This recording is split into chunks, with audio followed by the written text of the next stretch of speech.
નાસિરનગર ડિમોલિશનનો મુદ્દો હજી શાંત પડ્યો નથી ત્યારે સુરતમાં પ્રજ્ઞાનગર ઈડબ્લ્યુએસ આવાસના આશરે 700 પરિવારો આજે સુરત મહાનગરપાલિકા કચેરી પહોંચ્યા અને ધરણા સમાન વિરોધ નોંધાવ્યો.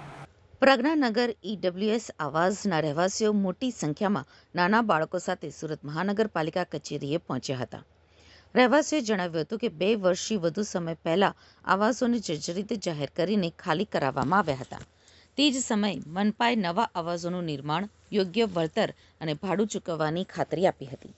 2 વર્ષ પહેલા જર્જરિત જાહેર કરીને ખાલી કરાવવામાં આવેલા આવાસોના પુનઃનિર્માણમાં વિલંબ થતો હોવાના આક્ષેપ સાથે રહેવાસીઓએ ન્યાય આપો જેવા નારા લગાવી મનપા સામે રોષ વ્યક્ત કર્યો હતો.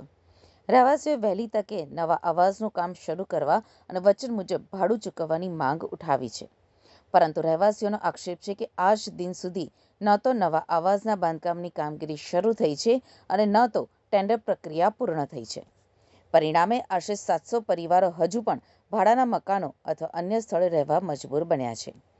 રહેવાસીઓએ જણાવ્યું છે કે લાંબા સમયથી ભાડે રહેવાના કારણે આર્થિક ભાર સતત વધી રહ્યો છે. સાથે જ નાના બાળકોના શિક્ષણ અને દૈનિક જીવન ઉપર પણ તેની ગંભીર અસર પડી રહી છે. વિરોધ દરમિયાન રહેવાસીઓએ ન્યાય આપો જેવા નારા લગાવી મનપા પાસે યોગ્ય બિલ્ડરની પસંદગી કરીને ફરી ટેન્ડર બહાર પાડવાની અને નવા આવાસના બાંધકામની કામગીરી તાત્કાલિક શરૂ કરવાની માંગ કરી છે. રહેવાસીઓએ ચેતવણી આપી છે કે જો તેમની માંગણીનો વહેલી તકે ઉકેલ નહીં આવે તો આગામી દિવસોમાં વધુ ઉગ્ર આંદોલન કરવામાં આવશે. હાલમાં આ મુદ્દે મનપા તરફથી શું નિર્ણય લેવામાં આવે છે તેના ઉપર સૌની નજર છે. જી, મારું નામ પ્રતિમાબેન બોરસે છે. અમે પ્રજ્ઞાનગર આવાસની રજૂઆત લઈને આવેલા છે. અમારા પ્રજ્ઞાનગર આવાસ પનાસમાં જે એસએમસીના ક્વાર્ટર્સ હતા એ 2 કે 2.5 વર્ષથી ખાલી કરી દેવામાં આવેલું છે. એસએમસીની જે નોટિસ આવેલી હતી અમારી ત્યાં કે તમે ખાલી કરી દો મકાન, તો અમે સરકારના આશ્વાસને અમે ઘર ખાલી કરીને ભર વરસાદે નીકળી ગયા અને પોતપોતાના મરજીથી નીકળી ગયા. નોટિસ આવેલી હતી એ હિસાબે તો અમે સરકાર પર વિશ્વાસ રાખીને જ્યારે ઘર ખાલી કરાવ્યા તો અમને 2 વર્ષ થઈ ગયેલા છે. હજુ સુધી કોઈ વૈકલ્પિક સુવિધા કરી આપવામાં આવતી નથી કે અમારું કોઈ ભાડું ચાલુ કરી આપવામાં આવતું નથી.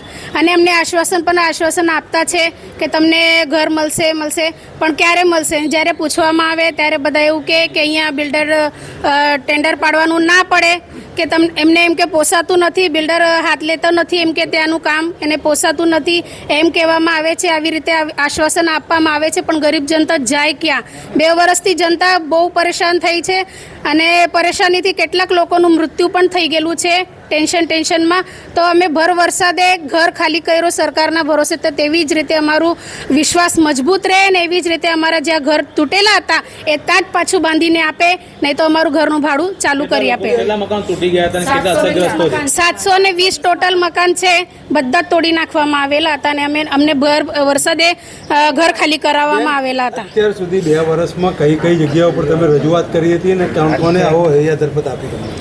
હમણાં સુધી ઘણી બધી રજૂઆત કરવામાં આવેલી છે. કમિશનરથી લઈને બધાને જ આવેદનપત્ર આપવામાં આવેલું છે. CR સાહેબને, સંઘવી સાહેબને, ઘણા બધાને અમે આપેલા છે નોટિસો. રાજેશભાઈ, કઈ જગ્યા શું રજૂઆત લઈને આવ્યા? અમે પ્રજ્ઞાનગર આવાસ સિટી લાઈફથી આવ્યા છે પનાસ ગામ. અમે આવાસ 2 વર્ષથી તોડી પાડ્યા છે. જર્જરી હતા, ભાડું આપવું એમ કરીને અમને મકાન હજુ અત્યાર સુધી ભાડું પણ નહીં આપ્યું, નહીં ટેન્ડર પાસ કર્યા છે. ટેન્ડર પાડે છે, ટેન્ડર પાસ નહીં થતું એમ કરીને આજે અમને 2 વર્ષથી અમે અટવાયા છે. એના માટે અમે કમિશનર સાહેબને રજૂઆત કરવા માટે આવ્યા છે. અહીંયા અમારે 704 બિલ્ડિંગ 704 મકાન હતા.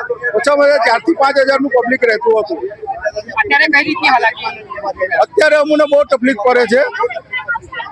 અત્યારે બધા પોતપોતાના હિસાબે ભાડે ગમે ત્યાં દૂર રહેવા છે. લોકો 8-10 કિલોમીટર દૂર રહેવા ગયા છે. 8-10 હજાર રૂપિયા ભાડું પડશે રહી છે. અમે આજ રજૂઆત કરવા માટે આવ્યા છે કે અમારું વહેલી તકે ટેન્ડર બહાર પડે અને અમને વહેલી તકે ભાડા કે એવું કંઈ ચાલુ કરી આપે.